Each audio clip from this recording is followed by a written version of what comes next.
Ahora veamos el módulo 3. Seguimos con el tema número 7, equipos de protección personal. ¿Qué son los EPPs?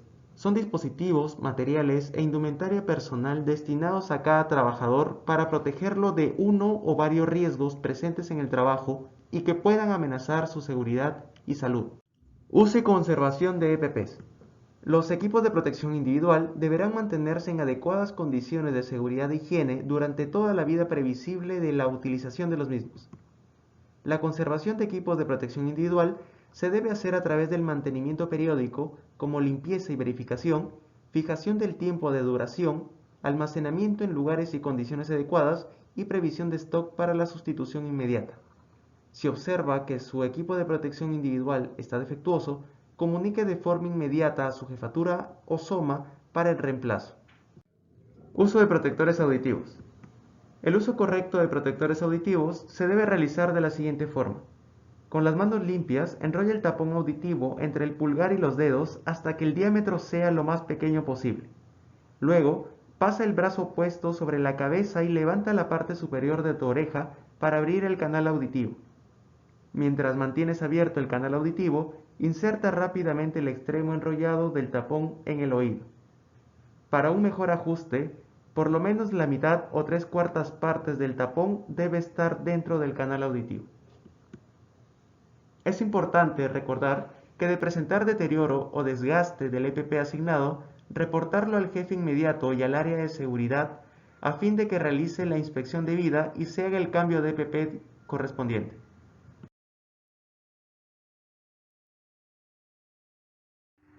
Uso de equipos de protección individual para administración en planta. Si usted realizará el desplazamiento a las plantas productivas para inspecciones o visitas técnicas, debe contar con lo siguiente: chaleco reflectivo, zapatos de seguridad, tapones auditivos y casco de seguridad.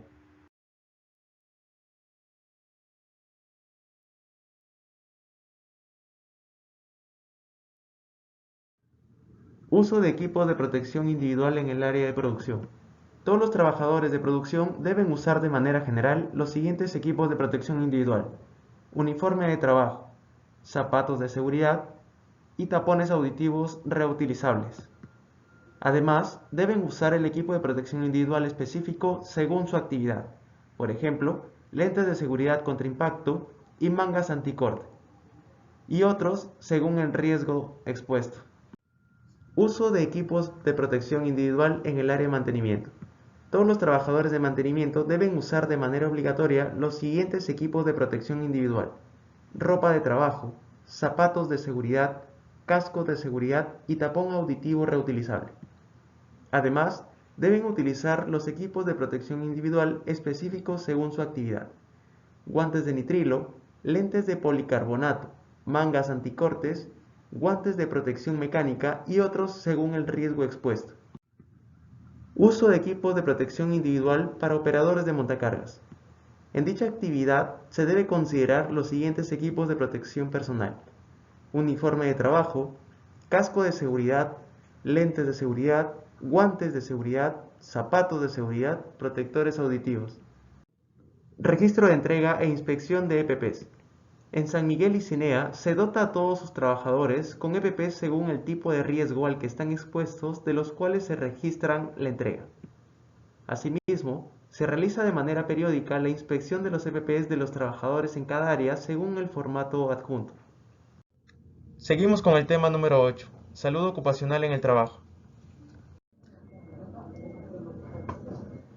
Respecto a la siguiente lámina, estamos viendo en este cuadrado, en esta presentación, los diferentes riesgos a los que nos exponemos cuando ingresamos al trabajo, cuando estamos presentes en él y la manera como podemos enfrentarlo. Por ejemplo, tenemos en la primera fila al riesgo ergonómico. ¿Qué consecuencias nos puede dar si no conocemos el riesgo ergonómico? Bueno, podríamos tener lesiones musculares, lumbalgias, dolores en el hombro, dolores en la columna, en las piernas, etc. Para prevenir esos dolores es que se necesita controlar este riesgo. Por ejemplo, ahí vemos que mencionamos a los monitoreos ergonómicos. Si ustedes se dan cuenta, la palabra monitoreo se repite en cada uno de los riesgos. ¿Por qué? Porque anualmente la empresa realiza monitoreos ocupacionales para poder ejercer control sobre estos riesgos. En la siguiente línea también pueden leer inspecciones de ergonomía. Son las visitas rutinarias que se hacen sobre los puestos de trabajo. Pueden ser rutinarias, pueden ser opinadas o inopinadas, con la finalidad de mejorar las condiciones de trabajo para que el trabajo se adapte a usted y pueda mejorar las condiciones ergonómicas y disminuir los riesgos de consecuencias. Pausas activas. Posteriormente vamos a ver unas fotos de pausas activas, las cuales les voy diciendo que tiene como finalidad 2 puntos. 1, evitar las lesiones ergonómicas y 2, disminuir el nivel de estrés, que justamente es el nivel que es el riesgo que sigue. Siguiente, capacitaciones en ergonomía, como la que estamos haciendo hoy. Y el último punto dentro de ergonomía son los exámenes médicos ocupacionales. Abordando ya los exámenes médicos ocupacionales es otro punto que se repite de manera común sobre todos los riesgos, dado que en los exámenes ustedes, todos nosotros los trabajadores, vamos a pasar exámenes médicos, valga la redundancia, con un personal de salud. Ahí debemos de declarar toda la verdad respecto a nuestra salud, porque ahí vamos a tener la oportunidad de diagnosticar alguna lesión que se esté presentando incipientemente y podamos mejorarla o evitarla. La siguiente fila habla acerca de los riesgos psicosociales. Principal consecuencia, el estrés. Puede ser el estrés laboral, por ejemplo, el que estamos abordando dentro del trabajo. ¿Cómo lo controlamos? Con monitoreos ocupacionales o los monitoreos de riesgos psicosociales. Estos monitoreos normalmente son anónimos y también los monitorizamos con los exámenes médicos anuales, dado que de esta manera podemos identificar a las personas con diferentes niveles de estrés: estrés bajo, estrés medio, estrés alto. Y las capacitaciones. Siguiente fila, hablamos acerca de la iluminación. ¿Qué cosa nos ocasionaría una mala iluminación? Nos podría ocasionar algo tan simple como es el ojo rojo. Ese es un diagnóstico, es el síndrome de ojo rojo. ¿Por qué? Porque bajo una mala iluminación nosotros tenemos que forzar la vista, enfocar de mejor manera, concentrarnos más y vamos a tener por consecuencia fatiga visual y disminución de la concentración y por lo tanto también muchas veces disminución de la productividad. Por lo tanto necesitamos tener una buena iluminación. Ahí vamos a tener los monitoreos de iluminación medidos en lux.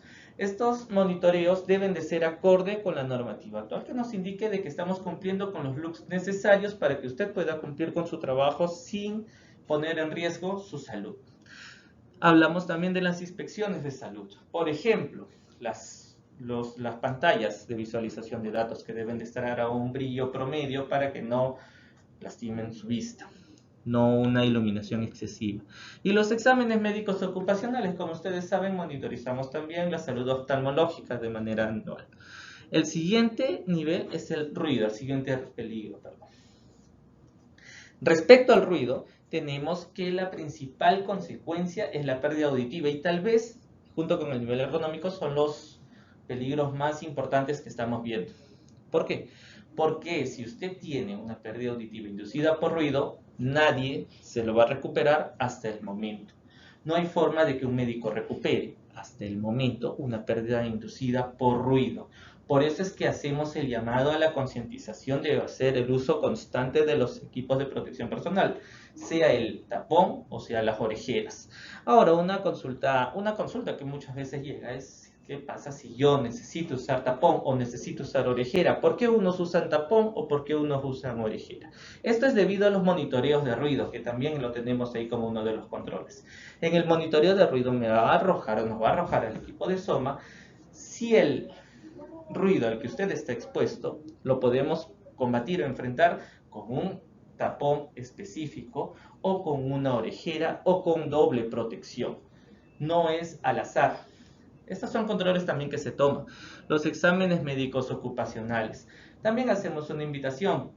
¿A qué? A que usted, cuando pase su examen médico ocupacional, debe de recibir su informe. Si no lo tiene, puede pasar por el tópico y recibir su informe, porque es necesario saber si alguien tiene una pérdida auditiva leve. Si usted tiene una pérdida auditiva leve, tranquilo, es una pérdida que ni se siente ni usted lo ha sentido.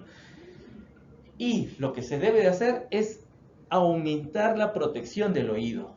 Atención, porque la pérdida auditiva por ruido no necesariamente solamente por el ruido ocasionado en el trabajo, sino por el uso excesivo de los auriculares. ¿Por qué? Porque también es ruido directamente sobre nuestros oídos. Siguiente, el uso EPP auditivo constante y las capacitaciones. Respecto al peligro biológico, que es la última fila que estamos viendo, hablamos acerca de las enfermedades que se pueden adquirir enfrentándose a enfermedades, redundancia, infectocontagiosas. Aquí tenemos principalmente, en estos momentos, al COVID, pero podemos tener otras enfermedades dependiendo de la zona geográfica donde nos encontremos, por ejemplo, el dengue o malaria. Para eso necesitamos, principalmente ahorita en el COVID, el distanciamiento social. Nos basamos en 3 medidas. El distanciamiento social, separarnos las personas, usar correctamente en estos momentos la mascarilla o la careta si acaso le corresponde, y tener siempre capacitaciones constantes respecto a la prevención de riesgo biológico. A continuación vamos a ver algunas láminas de todo lo que hemos expuesto. Por ejemplo, respecto al riesgo ergonómico y al levantamiento de carga. Si no hacemos un correcto levantamiento de carga, vamos a estar como mencionamos en la primera lámina, como pueden ver en la primera lámina, en la primera foto. Podemos ver a una persona dolorida a nivel del cuello y a nivel de la zona lumbar. Lesiones musculoesqueléticas, lumbalgias, o conocidos como ciatalgias, y contracturas musculares. ¿Qué cosas debemos de hacer para evitar esto? Primera fotito, saber que debemos levantar la carga correctamente. Primero, recordar que nuestros brazos deben funcionar como poleas y nuestras piernas como resorte. Nuestra columna solamente tiene la función de mantenernos erguidos, no tiene la función de levantar carga. Entonces, si partimos de ese conocimiento, nuestro cuerpo no debe doblarse para levantar carga. Y carga la definimos desde que el objeto que vamos a levantar pesa más de 3 kilos. Así que así pese 3, 4 kilos y pensemos de que no nos ocasiona daño, si doblamos la columna nos está ocasionando daño. Nos acercamos a la carga. Nos arrodillamos porque nuestras rodillas funcionan como resortes. Los brazos funcionan como poleas, agarramos la carga y las acercamos hacia nuestro cuerpo. Nuestra columna siempre se mantiene recta, como muestran en las figuras de esta personita de polo verde, y la vamos levantando, y conforme la levantamos recordamos otra premisa, que debemos de abrazar la carga. La carga debe estar cerca a nuestro cuerpo, nunca alejada de nuestro cuerpo. Por eso, recordando y haciendo un resumen de esta primera fotito, es acérquese a su carga, los brazos funcionan como poleas, las piernas como resorte, nuestra columna no tiene función de levantar carga, solo tiene función de mantenernos erguidos, y cuando la tengamos levantada, abracen la carga y caminen, siempre y cuando no suban ni bajen escaleras. Siguiente foto, vamos a ver 2 fotos donde estamos viendo a ustedes mismos, a nuestros colaboradores, haciendo pausas activas. Estas pausas activas, como ya les he dicho, tienen 2 finalidades. Una, la de disminuir las lesiones musculoesqueléticas. ¿Por qué? Porque vamos a relajarnos, estirar la musculatura, hacer diferentes movimientos para evitar el estrés sobre los músculos. Y segundo, disminuir el nivel de ansiedad y estrés ocasionado por el mismo trabajo. ¿Por qué? Porque al hacer estos tipos de movimientos o de ejercicios, vamos a reírnos o tal vez tener un momento de desestrés, de desenchufarnos, como les he dicho, del trabajo, y luego reconectarnos con mayor fuerza. Siguiente fotito, por favor.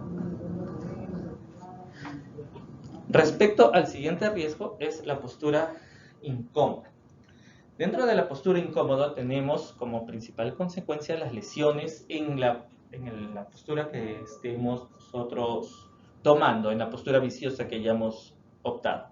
Por ejemplo, estar frente a una computadora y estar sentado durante mucho tiempo, o estar doblado haciendo alguna actividad. Ocasiona igualmente lesiones musculares, lumbalgias, contracturas. Una de las principales posturas incómodas es estar frente a una computadora. ¿Por qué? Porque tenemos la mala costumbre de apoyarnos y recostarnos sobre la silla, así sea una silla ergonómica. Si la usamos mal recostándonos demasiado, va a ocasionarnos lesiones. Por ejemplo, ustedes ven ahí 2 figuras en la parte superior abajo de donde dice control. La primera, hay un check de color verde, está diciendo que estamos correctos. ¿Por qué? Porque la persona está sentada y mírense, dense cuenta de que la columna no está exactamente en 90 grados sobre la silla. No se recomienda que la persona esté totalmente recta.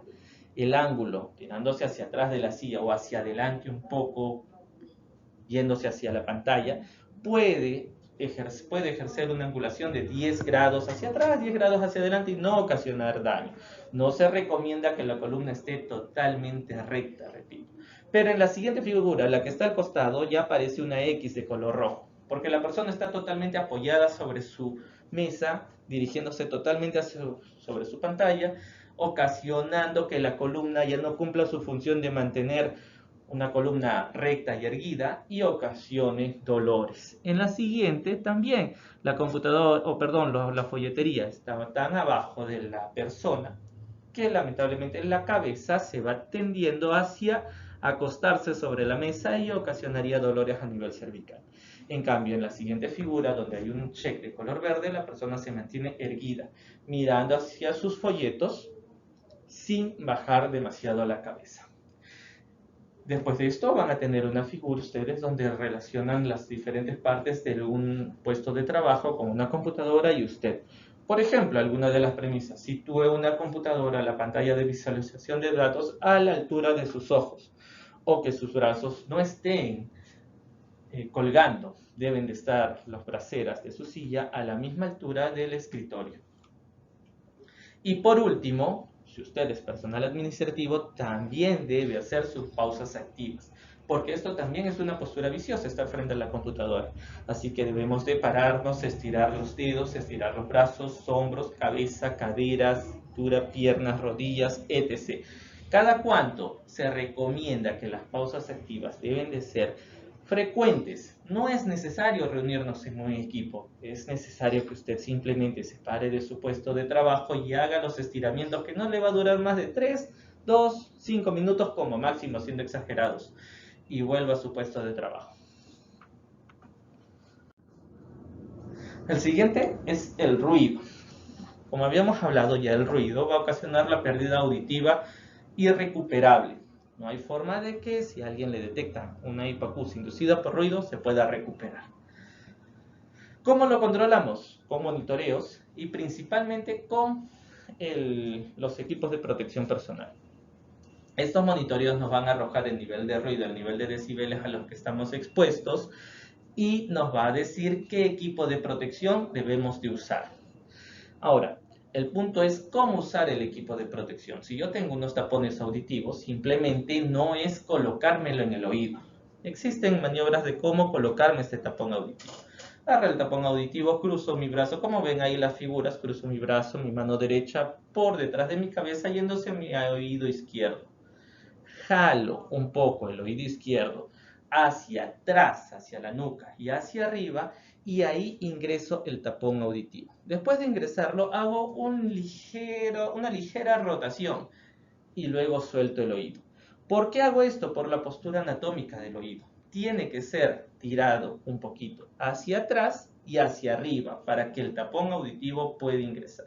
Una forma después de haber hecho esto para saber de que se ha puesto el tapón auditivo correctamente es que intente sacarlo con un tirón leve del oído y no debería de salir. Debería de ejercer un poquito más de fuerza de lo normal para que pueda salir. Si al tirón leve el tapón auditivo se soltó rápidamente, fue introducido de una manera incorrecta. No se recomienda hacer fuerza hacia adentro. Repito, se hace solo un giro. No se recomienda ejercer la fuerza con todo hacia el conducto auditivo. Solo es hacer un giro y maniobrar bien la oreja hacia atrás y hacia arriba. Si usted está usando tapones, si le corresponde usar orejeras, simplemente es hacer el uso constante de las orejeras. Respecto a los monitoreos ocupacionales, nuestra empresa, nuestra organización realiza estos monitoreos ocupacionales de manera periódica. ¿Con qué finalidad? Con la finalidad de medir el nivel de riesgo al que estamos expuestos y de esta manera poder tomar acciones durante el año correspondiente y así evitar lesiones sobre su salud. Gracias por su participación.